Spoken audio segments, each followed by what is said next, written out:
మన ప్రభువును రక్షకుడైన యేసుక్రీస్తు నామంలో అందరికీ సర్వశుభాలు తెలియజేస్తా ఉన్నాను. అందరూ బాగున్నారు కదా?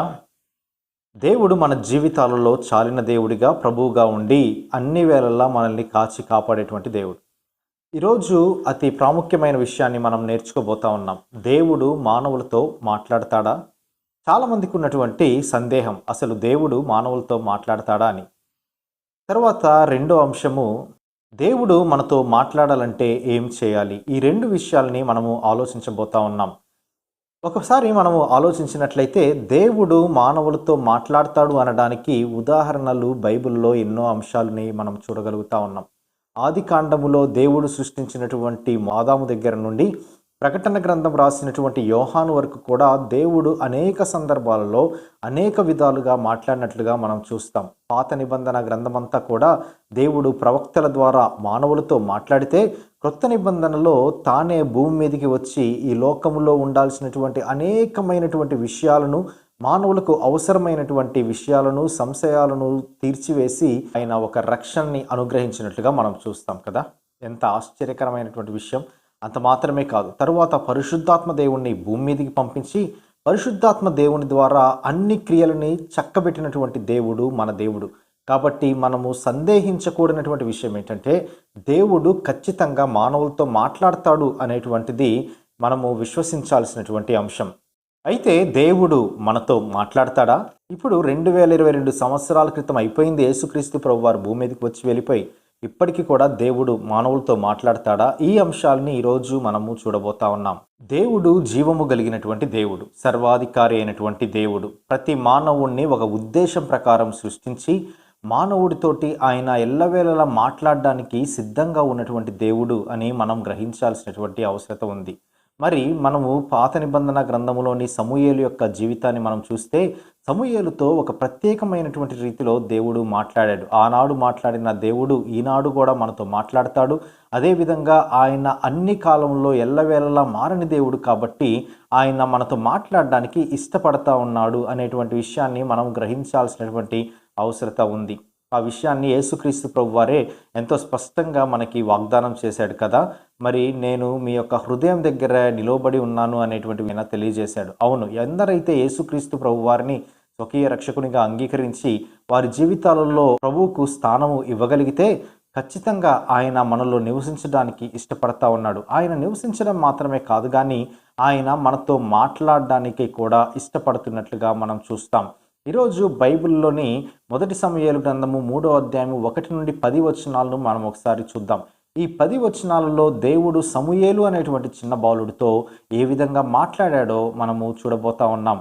సమూయేలును దేవుడు ఒక ప్రత్యేకమైనటువంటి రీతిలో మాట్లాడాడు. చాలా చిన్న వయసులోనే దేవుడు అతనితో మాట్లాడాడు. అయితే అంత చిన్న వయసులో దేవుడు అతనితో మాట్లాడడానికి అతను చేసినటువంటి అతి ప్రాముఖ్యమైన విషయాలు ఏంటి అని మనం ఒకసారి ప్రశ్న వేసుకోగలిగితే అక్కడ చాలా విషయాలు ఉంటాయి.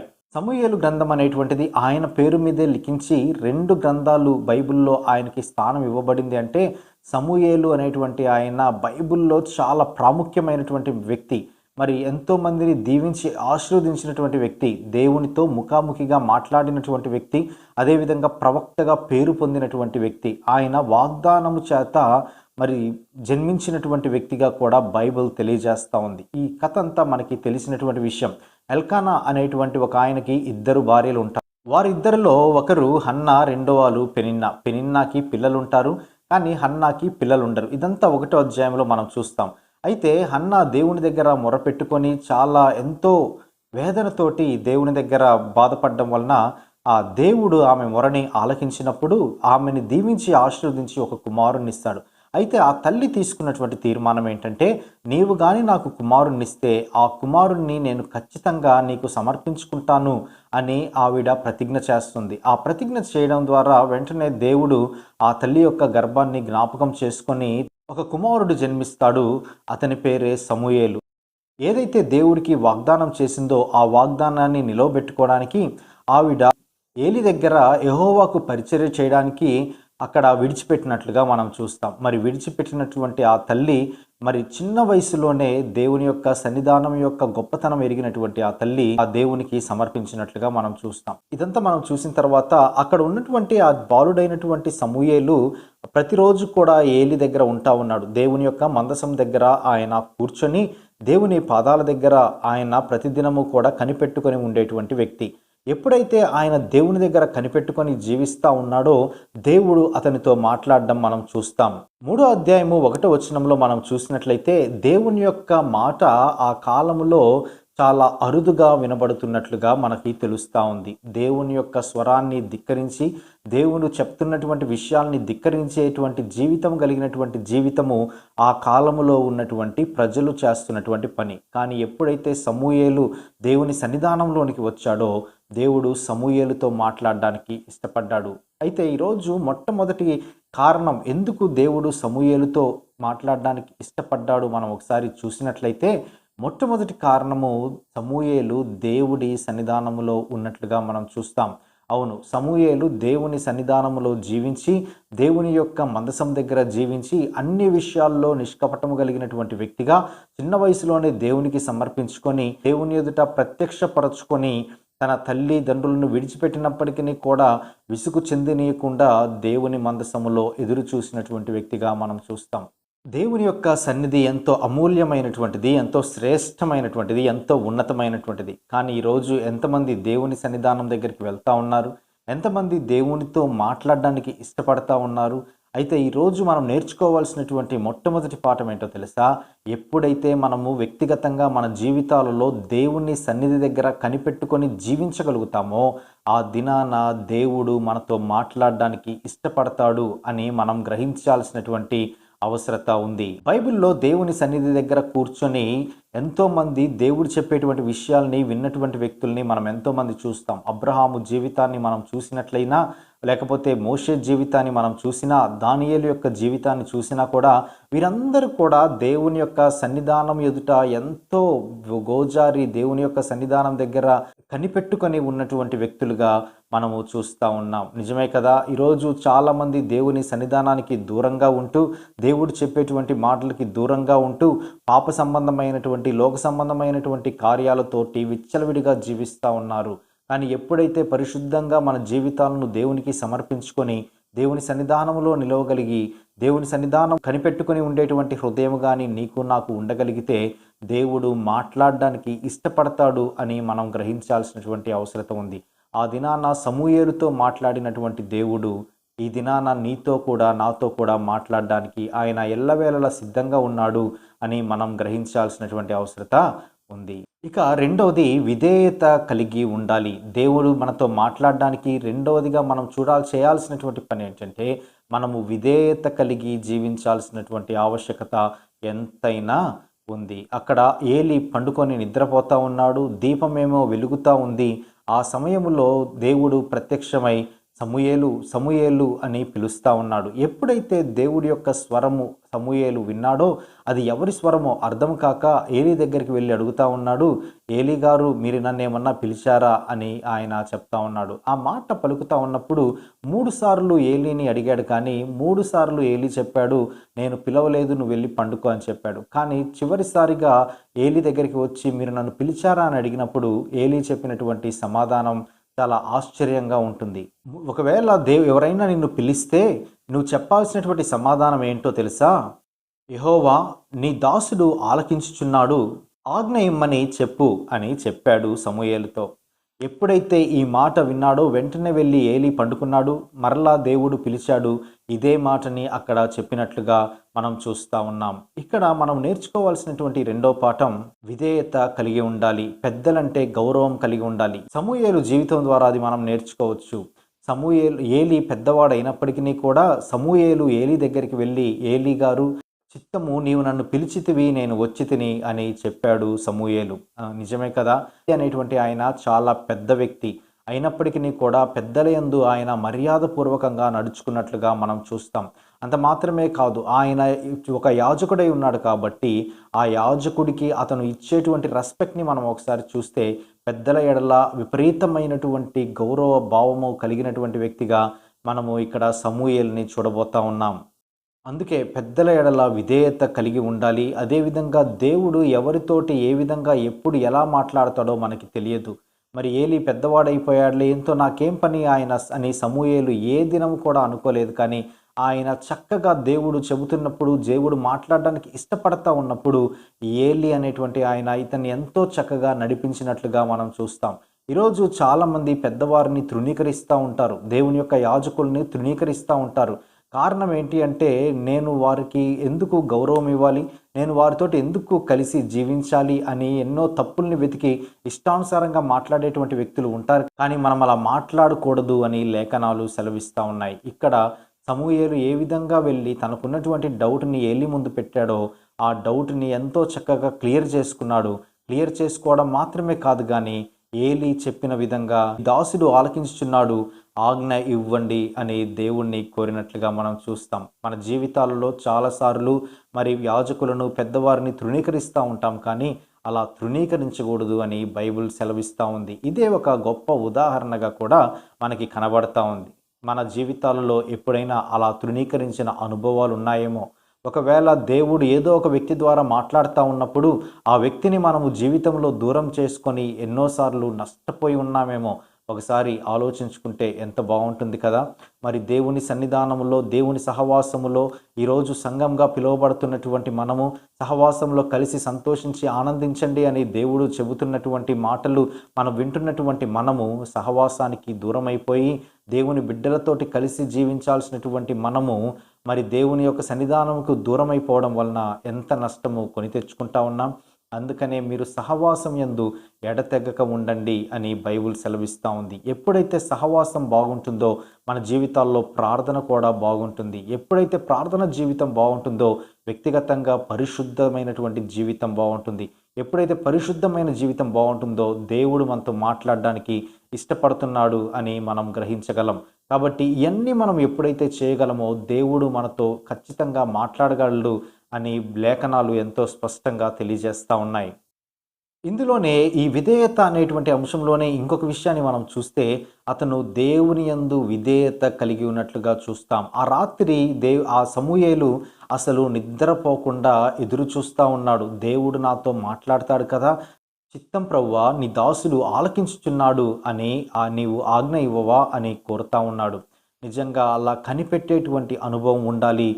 తర్వాత ఈ యొక్క విధేయత అనేటువంటి విషయంలో దేవునికి విధేయత కలిగి ఉండడం మనం నేర్చుకోవాల్సినటువంటి అంశం కదా. మన జీవితాలలో దేవునికి దాసుడిగా ఉండడం అనేటువంటిది ఒక గొప్ప విషయం. అది ఒక గొప్ప ఆశీర్వాదకరమైనటువంటి అంశం.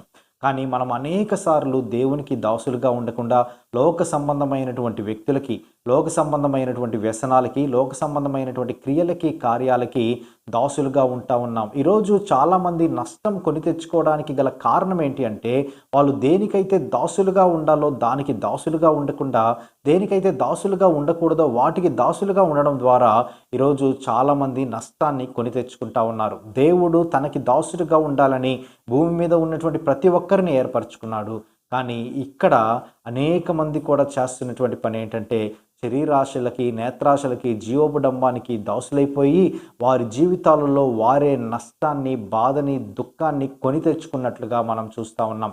కాబట్టి మనం ఎవరి యందు విధేయత కలిగి ఉండాలంటే, లోక సంబంధమైనటువంటి ఆచారాల మీద, లేకపోతే మనల్ని తప్పుదోవ పట్టించేటువంటి వ్యక్తుల మీద కాకుండా మనల్ని రక్షణలోకి నడిపించినటువంటి యేసుక్రీస్తు ప్రభు వారి మీద విధేయత కలిగి ఉండడం మనము సమూయేలు జీవితం ద్వారా నేర్చుకోవాల్సినటువంటి అవసరత ఉంది. పెద్దల ఎడల విధేయత కలిగి ఉన్నాడు మొదటి విషయము. తర్వాత దేవుని ఎడల విధేయత కలిగినటువంటి జీవితాన్ని సమూయేలు జీవిస్తూ ఉన్నాడు. ఎంత గొప్ప ప్రేమ, ఎంత గొప్ప కమిట్మెంట్ సమూయేలుకు కలిగి ఉంది. కాబట్టి తన హృదయాన్ని మనం ఒకసారి పరీక్షించినట్లయితే ఆయన విధేయత కలిగి ఉండడం ద్వారా గొప్ప కార్యాలని ఆయన చూడగలిగాడు. అందుకే మొట్టమొదటిగా మనం చూసాం, ఆయన సన్నిధి నందు ఎదురు చూడాలి. అదేవిధంగా రెండవదిగా దేవుని యందు, పెద్దల యందు విధేయత కలిగి ఉండాల్సినటువంటి అవసరత ఉంది. ఇక మూడో విషయాన్ని మనం చూస్తే దేవుని మాట పట్ల ఆసక్తి కలిగి ఉండాల్సినటువంటి అవసరత ఉంది. అవును, దేవుడు ఎప్పుడైతే ఇతనితో మాట్లాడడం ఆరంభించాడో ఎంతో ఆసక్తిగా దేవుడు చెప్పినటువంటి ప్రతి మాటని కూడా తను విని తన హృదయములో దాచుకున్నట్లుగా సమూయేలు జీవితం ద్వారా మనము చూస్తూ ఉన్నాం. ఈరోజు చాలామంది దేవుడు చెప్పినటువంటి మాటలు దేవుడు అనేక సందర్భాలలో అనేక విధాలుగా ప్రవక్తల ద్వారా, పాస్టర్స్ ద్వారా, యాజకుల ద్వారా, బైబిల్ ద్వారా ఆయన మనతో మాట్లాడడానికి ఎంతో ఆసక్తి చూపిస్తూ ఉన్నాడు. కానీ మనము దేవుని యొక్క మాటలను విని వాటిని హృదయంలో దాచుకోవడానికి అనేక సందర్భాలలో విధేయత కలిగి జీవించలేకపోతా ఉన్నాం. ఎంత భయంకరమైనటువంటి పరిస్థితుల్లో మనం ఉన్నాం. దేవుని మాటకి ఆసక్తి చూపలేకపోవడం, దేవుని మాటకి విధేయత చూపలేకపోవడం, దేవుడు చేసేటువంటి కార్యాలని పోస్ట్ పోన్ చేస్తూ దేవుణ్ణి వ్యతిరేకించేటువంటి కార్యాల వైపుకు మన జీవితాల్ని మొగ్గు చూపడం ఎంతో అవమానకరమైనటువంటి జీవితంగా మనము జీవిస్తూ ఉన్నాం. కానీ ఈరోజు దేవుడు చెప్తున్నటువంటి మాట, సమూయేలు ద్వారా మనకి జ్ఞాపకం చేస్తున్నటువంటి మాట, ఆసక్తి కలిగి ఆయన చెప్పినటువంటి మాటల్ని తన హృదయములో భద్రపరుచుకున్నట్లుగా మరి బైబిల్లో యొక్క లేఖనాలు స్పష్టంగా తెలియజేస్తూ ఉన్నాయి. ఎప్పుడైనా దేవుని యొక్క వాక్యాన్ని మీరు హృదయంలో భద్రపరుచుకున్నారా?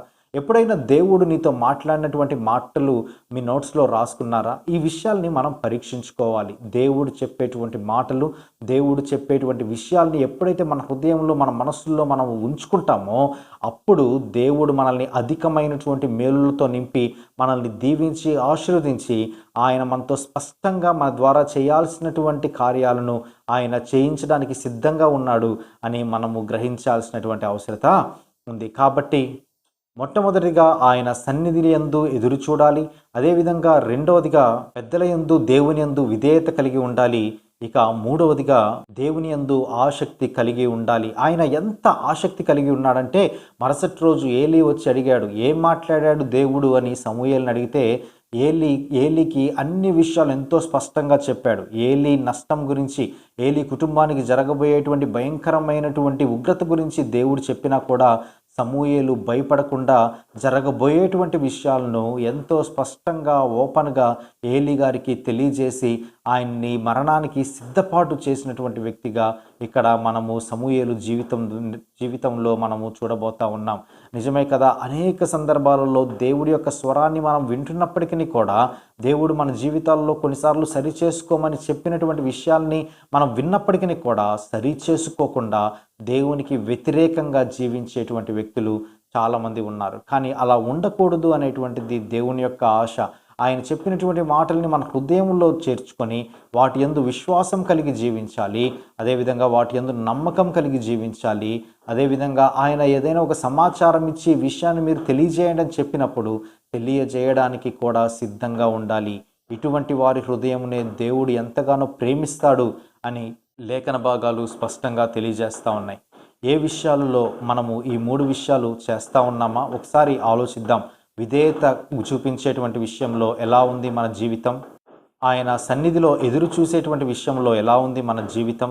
ఆయన యందు ఆయన మాటలు వినేటువంటి విషయంలో ఆసక్తి కలిగి ఉన్నామా మనము పరిశీలించుకుందాం. ఎప్పుడైతే ఈ 3 నీవు చేయగలవో ఖచ్చితంగా దేవుడు నీతో మాట్లాడడానికి సిద్ధంగా ఉన్నాడు అని మనము గ్రహించగలం.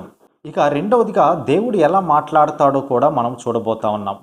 దేవుడు మాట్లాడాలంటే ఏం చేయాలో 3 విషయాల్ని మనం నేర్చుకున్నాం. తర్వాత ఇప్పుడు దేవుడు ఎలా మాట్లాడతాడో కూడా మనం చూడబోతా ఉన్నాం. మొట్టమొదటిగా దేవుడు ఎలా మాట్లాడతాడు అనేటువంటి విషయంలో మొట్టమొదటిగా దేవుడు వాక్యం ద్వారా మాట్లాడతాడు. అవును, దేవుడు వాక్యము ద్వారా మాట్లాడేటువంటి దేవుడు.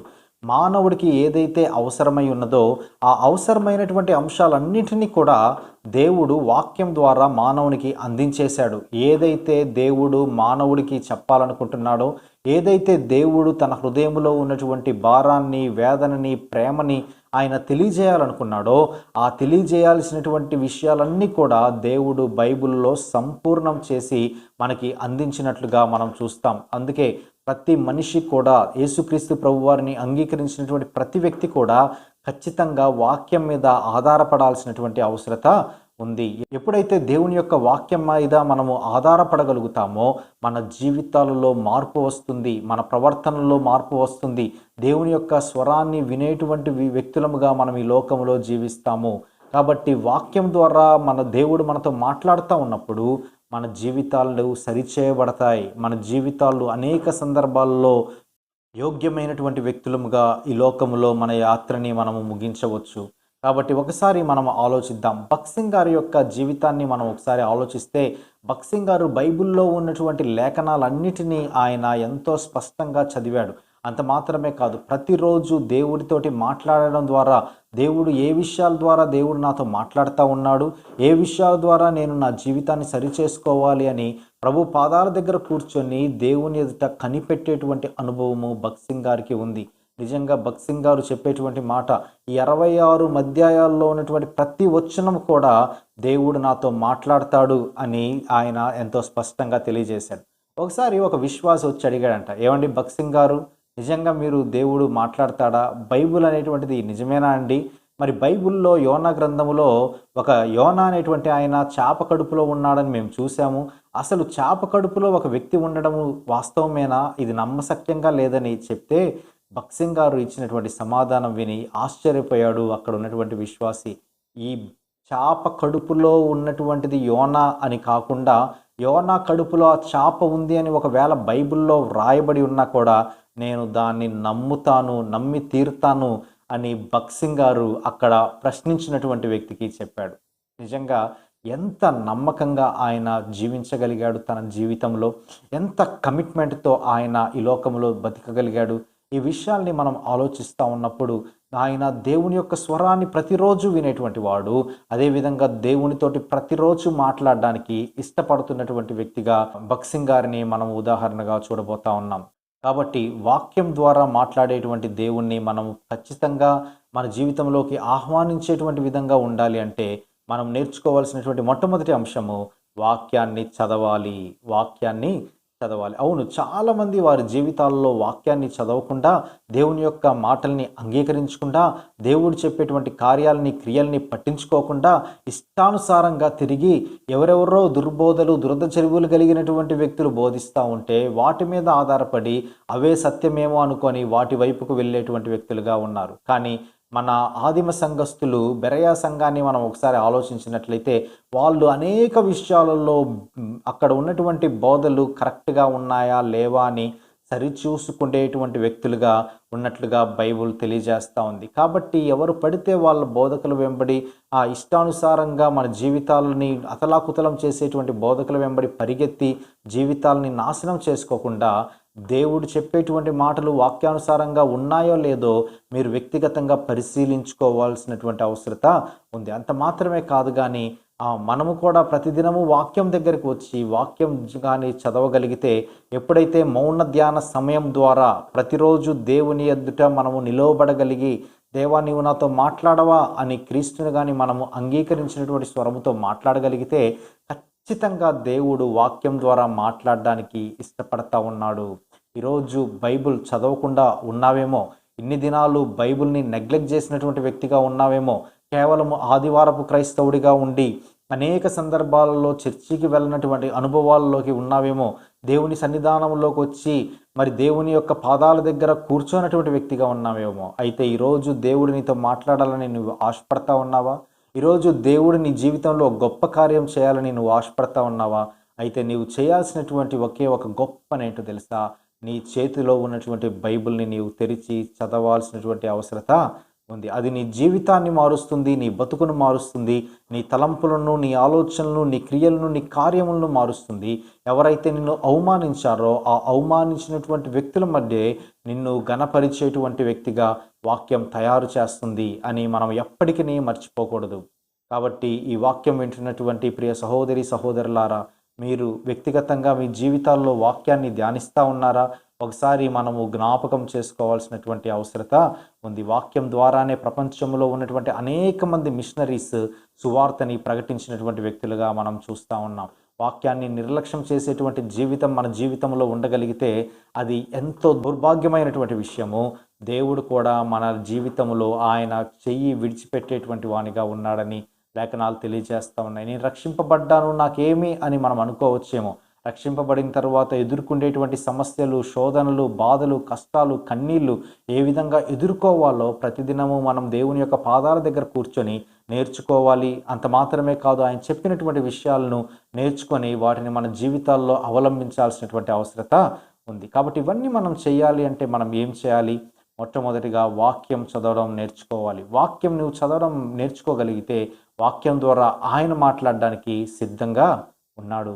ఇక రెండవదిగా దేవుడు తోటి సహోదరి సహోదరులతోటి ఖచ్చితంగా మాట్లాడడానికి ఇష్టపడతా ఉన్నాడు. అవును, మన జీవితాల్లో మన కోసం భారంగా ప్రార్థన చేసేటువంటి కాపరులు, భారంగా ప్రార్థన చేసేటువంటి సహవాసం కలిగినటువంటి గుంపు ఖచ్చితంగా కావాలి. దేవుడు కొన్నిసార్లు తోటి సహోదరి సహోదరుల ద్వారా మనతో మాట్లాడడానికి ఇష్టపడుతున్నాడు అని లేఖనాలు తెలియజేస్తా ఉన్నాయి.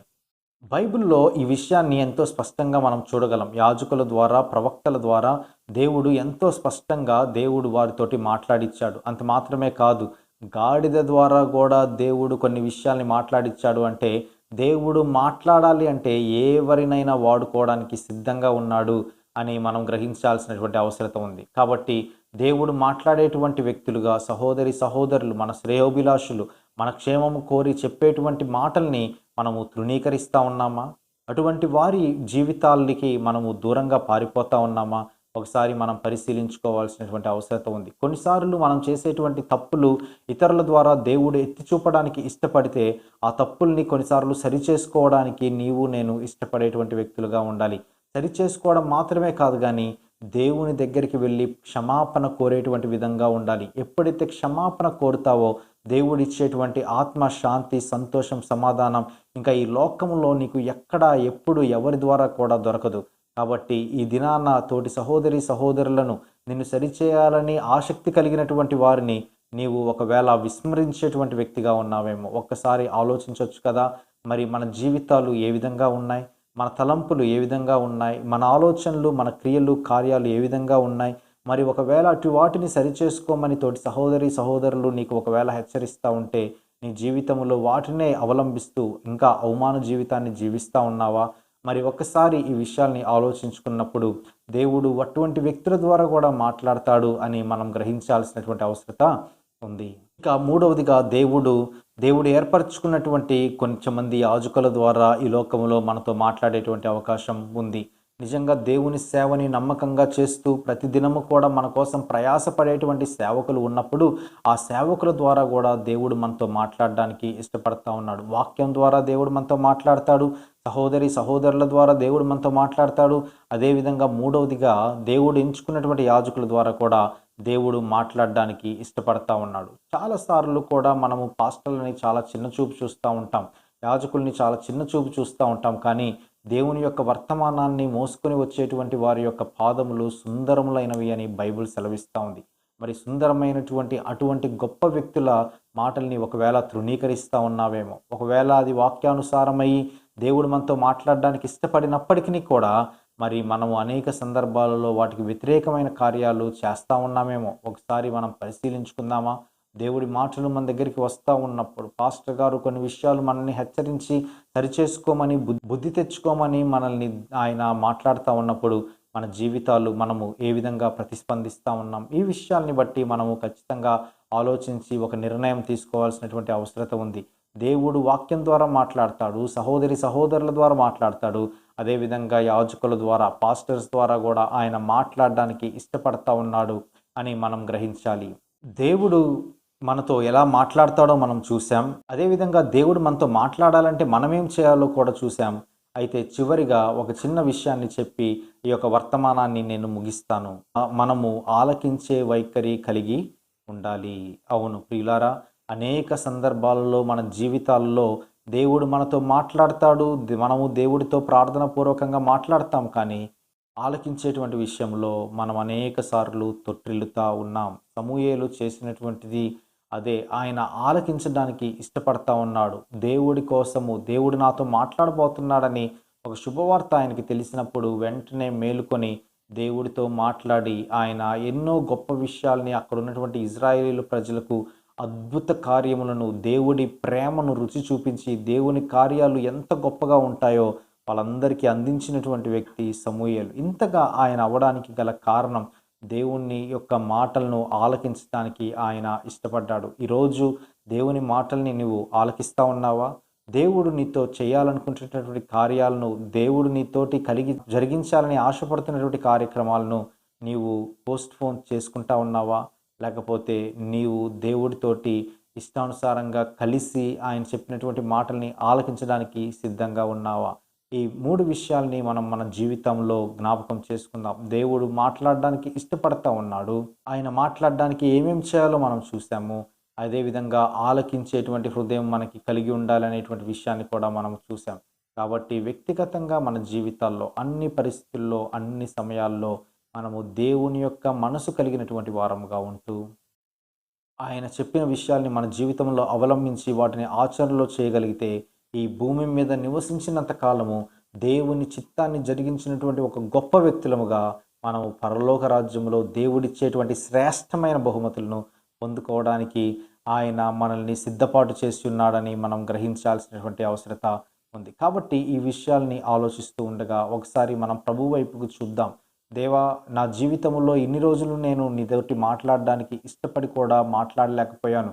నీ స్వరాన్ని వినాలన్న ఆసక్తి ఉంది, కానీ నేను నీ పాదాల దగ్గర కూర్చోలేకపోయాను అని ఒకవేళ నీవు ప్రార్థన చేసి, దేవా నేను నీతో మాట్లాడడానికి ఇష్టపడతా ఉన్నాను, నీవు నాతో మాట్లాడవా అని దేవుని యొక్క పాదాల దగ్గర కూర్చొని నీవు కానీ అడగగలిగితే ఆయన ఖచ్చితంగా నీతో ఈ దినాన మాట్లాడడానికి సిద్ధంగా ఉన్నాడు. కళ్ళు మూసుకోండి, ప్రార్థన చేసుకుందాం. మమ్మల్ని మిక్కిలిగా ప్రేమించిన మా ప్రియ పరలోకపు తండ్రి, మహోన్నతుడా, మహిమాన్వితుడా, సర్వోన్నతుడా, గొప్ప దేవ, మీకు వేలాది వందనాలు, స్తుతులు, స్తోత్రాలు తెలియజేసుకుంటా ఉన్నాం. మా జీవితాలలో అనేక సందర్భాలలో చాలిన దేవుడిగా, ప్రభువుగా, రాజుగా ఉండి మమ్మల్ని ప్రేమించినటువంటి దేవుడవు నాయన. మేము ఏం చేయుచున్నామో, ఎలా ఉంటా ఉన్నామో సమస్తము నీకు తెలుసు నాయన.